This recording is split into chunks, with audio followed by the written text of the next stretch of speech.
नमस्कार, मैं Nehal MP news के खास सेगमेंट न्यूज़ रूम में आपका स्वागत करती हूं। आज हम आपसे मध्य प्रदेश की कुछ खास खबरों पर चर्चा करेंगे। तो चलिए शुरुआत करते हैं। खरगोन शहर में आज भी लगातार कर्फ्यू जारी है। संवेदनशील इलाकों में पुलिस गश्त कर रही है। यहां भारी फोर्स तैनात की गई है। रामनवमी के जुलूस पर पथराव और सांप्रदायिक हिंसा के बाद कुल मिलाकर 95 लोगों को गिरफ्तार किया गया था और 15 संदिग्ध लोगों से पूछताछ की जा रही है। जानकारी है कि आज भी प्रशासन दंगाइयों के अतिक्रमण के खिलाफ बड़ी कार्रवाई कर सकता है। पहले खबर आई थी कि कर्फ्यू में महिलाओं के लिए 2 घंटे की छूट है, लेकिन बाद में इसका खंडन आ गया। हालात को देखते हुए कर्फ्यू में कोई छूट नहीं दी गई है। उधर खरगोन में हुई हिंसा को लेकर मुख्यमंत्री शिवराज सिंह चौहान राज्यपाल मंगूभाई पटेल से मिलने पहुंचे। उन्होंने राज्यपाल को खरगोन मामले को लेकर पूरी रिपोर्ट सौंपी और मौजूदा स्थिति से अवगत कराया। वहां पर उन्होंने राज्यपाल मंगूभाई पटेल से करीबन आधे घंटे तक मुलाकात की और बताया कि प्रशासन ने किस तरह से इस पर अपना कंट्रोल किया।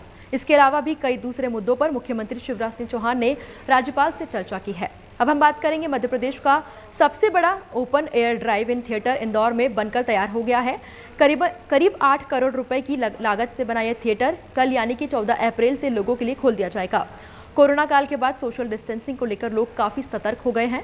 लोग यहाँ पर अपनी कार में बैठकर ही फिल्म देख सकेंगे। हालांकि कुछ सीट्स की व्यवस्था भी यहाँ पर की गई है। यह air drive in theatre Rau bypass स्थित state institute of hotel management के पास बनाया गया है। थिएटर पर्यटन विभाग ने पब्लिक प्राइवेट पार्टनरशिप के तहत तैयार किया है। इसका संचालन करने वाली कंपनी का दावा है कि यह विश्व का पहला सीढ़ी नुमा ड्राइव इन थिएटर है, जहां पर कारें सीधी खड़ी ना होकर स्टेप बाय स्टेप में खड़ी होंगी, जैसे कि मल्टीप्लेक्स में चेयर्स लगी होती हैं। ड्राइव इन थिएटर 6 एकड़ की जमीन पर 8 करोड़ रुपए में बनकर तैयार हुआ है। यहाँ पर 5000 स्क्वायर फीट की स्क्रीन लगाई गई है, जो भोपाल में लगे स्क्रीन से दोगुनी है। स्क्रीन के ठीक सामने 166 कार, 250 बाइक और लगभग 260 लोगों के बैठने की व्यवस्था की गई है। साथ ही 60 वीआईपी चेयर्स लगाई गई हैं। थिएटर में मूवी के 2 शो का संचालन किया जाएगा। पहला शो शाम 6 बजे और दूसरा शो रात 9 बजे होगा। वहीं 350 रुपये प्रति व्यक्ति प्रति शो का टिकट चार्ज रखा गया है। मूवी शो की बुकिंग ऑफलाइन के साथ साथ ऐप के जरिए भी हो सकती है। ड्राइव इन थिएटर की खास बात यह है कि यहाँ आने वाले लोग अपने साथ घर से बना खाना अंदर ले जा सकेंगे। स्पेशल स्क्रीनिंग भी करा सकेंगे। पर्यटन विभाग से मिली जानकारी के मुताबिक बाईपास स्थित state institute of hotel management के पीछे 37 एकड़ जमीन पर 150 करोड़ रुपए की लागत से घूमने फिरने और मनोरंजन की बहुत सारी सुविधाएं तैयार की जा रही हैं। यहाँ थिएटर के अलावा water park, resort, amusement park, destination wedding, sports club, wellness centre और चाइल्ड पार्क के साथ ही एडवेंचर कॉटेज भी तैयार किए जा रहे हैं। खरगोन हिंसा को लेकर पूर्व मुख्यमंत्री दिग्विजय सिंह ने ट्वीट पर भोपाल क्राइम ब्रांच ने उनके खिलाफ एफआईआर दर्ज कर ली है। दिग्विजय सिंह पर आईपीसी की कई धाराओं के तहत केस दर्ज किया गया है। दिग्विजय सिंह ने अपने ट्विटर अकाउंट पर एक तस्वीर पोस्ट कर लिखा था कि क्या तलवार लाठी लेकर धार्मिक स्थल पर झंडा लगाना उचित है। क्या खरगोन प्रशासन ने इसकी इजाजत दी थी, लेकिन वो तस्वीर खरगोन या एमपी की ना होकर मुजफ्फरनगर बिहार की थी। गलती का एहसास होते ही उन्होंने फौरन अपनी पोस्ट डिलीट कर दी, लेकिन इस ट्वीट के बाद बीजेपी ने दिग्विजय सिंह को घेर लिया। इस मामले में अब क्राइम ब्रांच ने जांच शुरू कर दी है। दिग्विजय सिंह के खिलाफ 2 समुदाय में धार्मिक उन्माद फैलाने, फर्जी दस्तावेज का इस्तेमाल और पब्लिक में अफवाह फैलाने को लेकर कई धाराओं पर केस दर्ज किया गया है। बीजेपी कार्यकर्ताओं ने भोपाल में क्राइम ब्रांच पहुंचकर दिग्विजय सिंह के खिलाफ शिकायत दर्ज की है। पूर्व सीएम दिग्विजय सिंह के इस ट्वीट पर मुख्यमंत्री शिवराज सिंह चौहान ने भी गहरी आपत्ति जताई थी। उन्होंने कहा था कि पूर्व मुख्यमंत्री दिग्विजय सिंह प्रदेश में उन्माद फैलाना चाहते हैं। वह प्रदेश को दंगे की आग में झोंकने की साजिश कर रहे हैं। यह बर्दाश्त नहीं किया जाएगा। साथ ही बीजेपी प्रदेश अध्यक्ष वी डी शर्मा ने भी दिग्विजय सिंह के सोशल मीडिया पर किए गए विवादित पोस्ट को अंतर्राष्ट्रीय साजिश का हिस्सा बताया था। शर्मा ने कहा कि दिग्विजय सिंह प्रदेश में धार्मिक उन्माद फैलाने की कोशिश कर रहे हैं। पहले पोस्ट करना, उसके बाद उसे हटा देना सोची समझी साजिश का हिस्सा है। देश की सुरक्षा के लिए दिग्विजय सिंह के अंतर्राष्ट्रीय संबंधों की जांच की जानी चाहिए। शिवराज सरकार ने राजस्व विभाग के लिए पटवारियों के 5204 नए पद बढ़ाने की घोषणा की है, यानी अब कुल पद 24,224 हो जाएंगे। नई भर्ती 3 साल के भीतर होगी। अगले वर्ष विधानसभा चुनाव होने हैं, ऐसे में इसे इलेक्शन से जोड़कर भी देखा जा रहा है। पिछले 5 साल में पटवारियों की भर्ती नहीं निकली है। अब ऐसे में पटवारी कार्ड खेलकर सरकार ने सत्ता हासिल करने के लिए नया दांव चला है।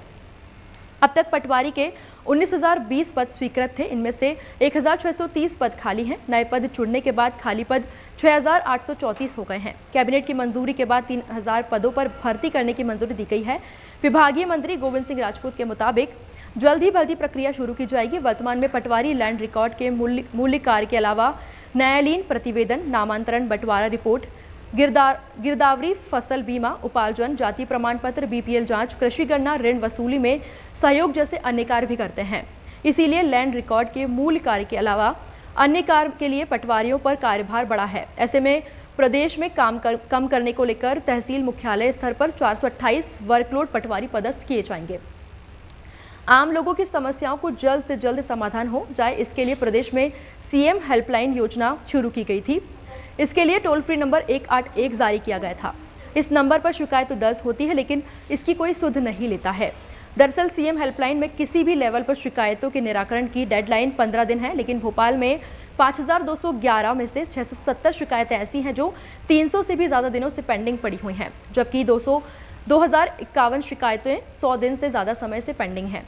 यह हकीकत जिला प्रशासन भोपाल द्वारा सीएम हेल्पलाइन को लेकर तैयार की गई रिपोर्ट में सामने आई है। जब कलेक्टर अविनाश लवानिया ने जिला पंचायत सीईओ को सभी विभागों से पेंडिंग शिकायतों की स्टेट रिपोर्ट पर हर सप्ताह बैठक बुलाने के निर्देश दिए गए हैं। इसका पालन नहीं करने वालों पर कार्रवाई की जाएगी। कलेक्टर ने सभी विभागों के अफसरों को भी ऐसी शिकायतों का निराकरण 100 दिन में करने का टास्क दिया है, जो 100 दिन से ज़्यादा समय से लंबित है।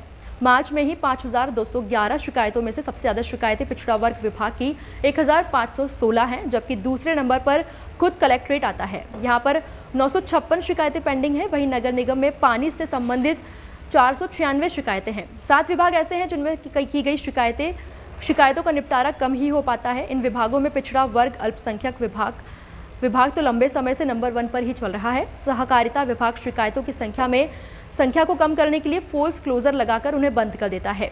यही हाल पुलिस, राजस्व विभाग, खाद्य आपूर्ति विभाग, बरकतुल्ला विश्वविद्यालय, सामान्य प्रशासन विभाग, लोक स्वास्थ्य, भोज मुक्त विश्वविद्यालय, नगर निगम सीवेज प्रकोष्ठ का भी है।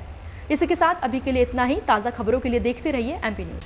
एमपी की नब्ज, एमपी का हाल, मध्य प्रदेश की हर खबर एमपी न्यूज टीवी के साथ। लगातार खबरों के लिए सब्सक्राइब करें हमारा YouTube channel MP news TV. Latest updates के लिए बेल आइकन दबाना जरा भी न भूलें।